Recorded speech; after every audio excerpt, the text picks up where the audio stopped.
What's happening, YouTube? It's your man Christian, back at it again with another type of video that's a little bit different than what I normally would post. Nonetheless though, I think it'll be pretty sweet. It's gonna be kind of a breakdown slash explanation slash behind the scenes. Music videos for a long time have been one of my favorite things to shoot, and I think that kind of has to do with the high energy environment that they are most of the time. Normally it's a pretty cool experience for me, at least, because I generally know the talent ahead of time or I've heard their music. And another thing that I do like about music videos is that they don't artistically drain you too much. Generally, for my taste with the music videos that I like to shoot, I like to incorporate a story somehow. So generally the artist will send me the song and I'll listen to it over and over again, and I'll start to piece together what I think is a cool little story to go with it. I do like the music videos that I shoot to be a little more cinematic, so by the time I'm shooting, I'm already thinking about cuts, transitions, and any type of other sound design I may want to add to it if there's a skit involved. So by the time it's all said and done, I have an awesome song paired with an awesome story that the artist and I came up with together. And generally, the final product is a nice little compact 3 to 4 minute cut that's nice and easy to digest for everybody. So I don't know, I think that's pretty cool.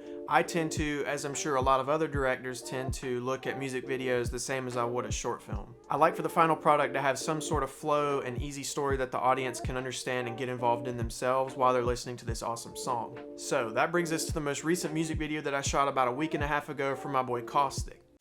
He's a local Myrtle Beach artist that goes by Caustic the MC, and he just released his latest project called Teenagers Volume 2. I'll link all that down below for you to check out. It's really good stuff. And one of the more popular songs off of the project was titled No Time for Games. It's a really nice and high energy, more fast-paced track about, you guessed it, not having no time for these games. So I obviously heard the song when it first came out on his project, but once he sent it to me and told me that he was interested in doing a video for it, I started to dissect it a little bit more. And throughout the chorus, multiple times, there's a reoccurring line, I don't got time to be playing the games. So immediately I knew that the two big themes that I wanted to include throughout this video were time and games. And I really like the more literal route that we explored with the game theme. And we actually shot a good portion of, if not the majority of the video, at a local arcade that we have on the boulevard. So of course you've got this really kind of high focused energy running around back and forth on it. So the next major theme, which is time, I think is most apparent in the intro sequence. I really love the intro to this video. While I was shooting the B-roll for it, I was just piecing it together in my head, and I already saw the end product, and it was just the coolest thing, and it turned out so awesome. And before I dive any further into that, I'm going to go ahead and roll it so that what I say next will make a lot more sense. So I'm going to go ahead and roll that now.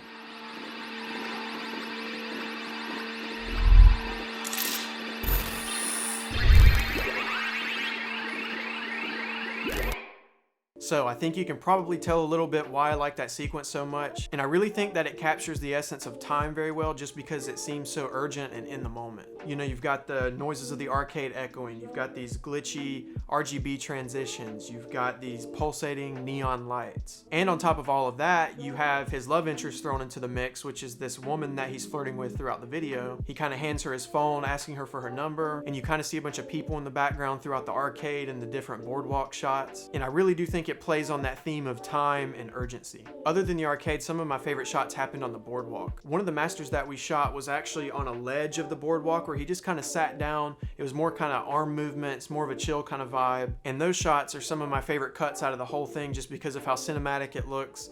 We had this movie scene of a beach in the background. The moon was like this big orange ball right above the ocean. And overall, I really liked the lower energy that scene brought to the table, where you had the rest of the video that was very high energy. So I thought it provided some nice juxtaposition so that the viewer wasn't too caught up and scrambled in it the whole time. While one of my favorite things about music videos is the fast-paced, kind of high intensity, I do think it's important that the viewer is not drowned out in that the whole time. I know some people do like that, but me as a viewer and not a filmmaker, it kind of bothers me to see super high energy, lots of camera movement the whole time.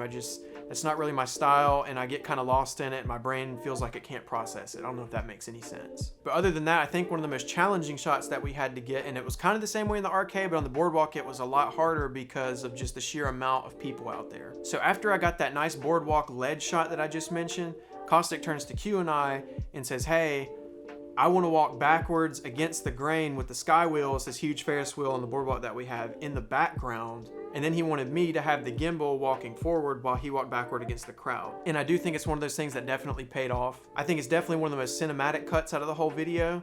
You kind of have him walking backwards and you have this crowd and you've got all the lights. It's kind of a carnival state fair kind of vibe, where you have the arcade to the side over here, the Ferris wheel in the background, just so high energy, and I think it matched the song really well. And actually one of the more interesting shots from this shoot actually came between the lead shot and the reverse boardwalk shot. So part of this is actually a really funny story. So while we were shooting the lead shot, we got the attention of some of these ladies sitting on a bench, these ladies and their grandkids. They were older ladies. And let me be the first to tell you right now that they thought this man Caustic was the hottest thing on planet Earth. They were straight up asking dude to take his shirt off.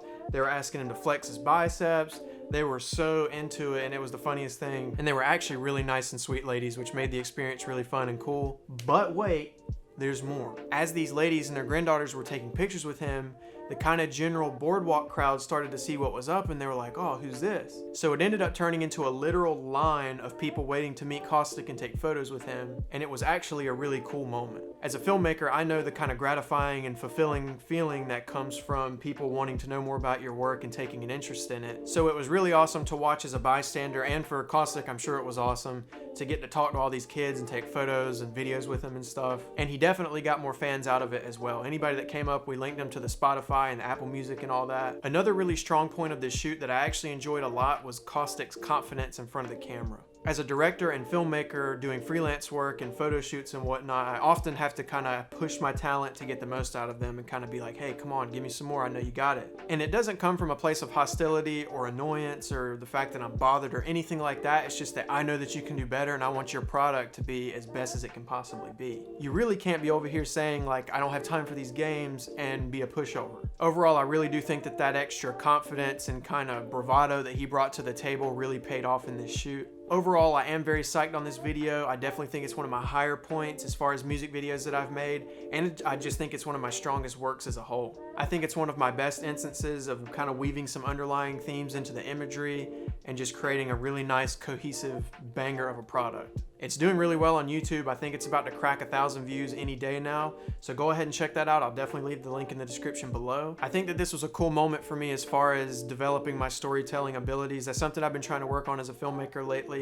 I'm kind of really trying to develop my storytelling abilities and kind of my ability to have a voice with my work so that it's not kind of just this empty shell of a product, you know what I mean? So I'll leave you with that, and I'll leave you with this. At the end of these kind of talking head videos, I'm gonna start doing what I'm gonna call the creator question of the video. And the creator question today covers all creators across the board. You don't have to be a filmmaker, producer, or specifically a rapper or anything like that to answer this question. All it is simply what area of your craft are you trying to build and improve on? I like to have the view that I'm always a student, I'm always growing, I'm always learning. I don't ever think that I can learn enough. And I think that that's the best way to truly become a master in your craft, is to constantly be learning, constantly trying to top yourself and raise that bar. And I think that that's true for a lot of creators as well. So definitely let me know what you think. Let me know what else you want to see in these videos. Let me know if you want to break down any other music videos I've done. I'll definitely leave a little list of my favorite music videos that I've done in the description. And if you want to talk cash, if you want to book your boy, I'll leave the email down in the description as well for all of you. Thank you so much for tuning in and for the support. It truly means the world. Always remember, you are blessed and loved. Throw me a thank you God in the comments if you agree. This has been another video by Eli. As always, I'll be back soon.